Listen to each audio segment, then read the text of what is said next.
আলহামদুলিল্লাহ ভালো আছি। ভালো আছেন, ভালো থাকেন সবাই, এই দোয়াই করি। তো আপু আপনি আসছেন কোথা থেকে? আসছি অনেক দূর থেকে, বগুড়া থেকে। আপনাদের ভিডিও দেখছি যে আপনারা হচ্ছে মানুষের জীবনের গল্প শেয়ার করেন মানুষের কাছে।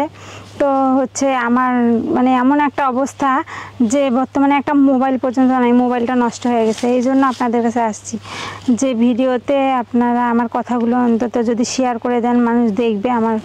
আমি কিছু বলতে চাই। আচ্ছা, আপনি কিছু বলতে চান? অবশ্যই আপনার বলার অধিকার আছে, আপনি বলবেন, আমরা শুনবো। কি বলতে চান আপনি?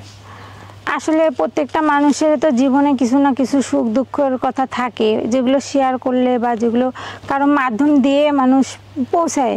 তো হচ্ছে আমি আপনাদের কাছে বলতে চাই যে আসলে আমার ফ্যামিলি থেকে আমি মানে ফ্যামিলির সাপোর্ট থেকে আমি বঞ্চিত। তো আমি আপনাদের একটু সাপোর্ট চাচ্ছি যে আমি একা একা আর পারতেছি না, আমার জীবন যুদ্ধে অনেক আমি ক্লান্ত। তো আমি আসলে মনে করতেছি যে এমন আমার মতো যদি কোনো ভুক্তভোগী থাকে কেউ, যে হচ্ছে আমি যেমন চাচ্ছি যে আমার একটা স্বামী দরকার বা আমার একটা ছায়া, একটা অভিভাবক দরকার, এরকম যদি কারো বউয়ের দরকার থাকে বা আমার মতো ভুক্তভোগী যে সেও হচ্ছে যে আগের জীবন অনেক কষ্ট পাইছে বা হচ্ছে তার সংসার নেই, সেরকম কোনো ব্যক্তি থাকলে অবশ্যই যেন আপনাদের মাধ্যমে যোগাযোগ করে। আর আমাকে পছন্দ হলে আমি তাকে জীবনসঙ্গী হিসেবে বেছে নিতে চাই। আপনাকে পছন্দ করলে আপনি জীবনসঙ্গী হিসেবে তাকে বেছে নেবেন, এটা কোনো অপরাধও না, অন্যায়ও না। কিন্তু আমার প্রশ্ন হলো, আপনার বাড়ি বগুড়াতে, জি, তা আপনার বাংলাদেশের যদি অন্য কোনো এলাকায় হয়, অন্য কোনো ডিস্ট্রিক্টে হয়, তাহলে সেটা যে ডিস্ট্রিক্টে হোক বা দেশের বাইরে হোক কোনো সমস্যা নেই। আমার কথা হচ্ছে যে ছেলে ভালো হতে হবে, আর ছেলে সবচেয়ে বড় কথা যে মানসিক শান্তি। টাকা পয়সা বাড়ি গাড়ির আমার লোভ নেই, আমার দরকার হচ্ছে আমাকে কেয়ার করবে এরকম একটা ছেলে। আপনাকে কেয়ার করবে এরকম একটা ছেলে। কেয়ার শুধু সে করবে, আপনি করবেন না? অবশ্যই।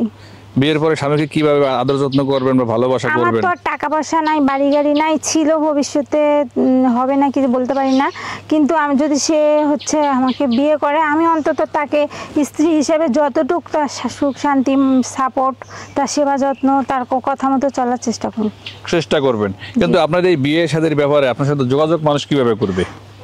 ওই যে বললাম আমার এই মুহূর্তে মোবাইলটাও নষ্ট হয়ে গেছে, সেই কারণে আপনাদের কাছে আসা অনেক দূর থেকে, যা আপনাদের মাধ্যমে যেন যোগাযোগ করে।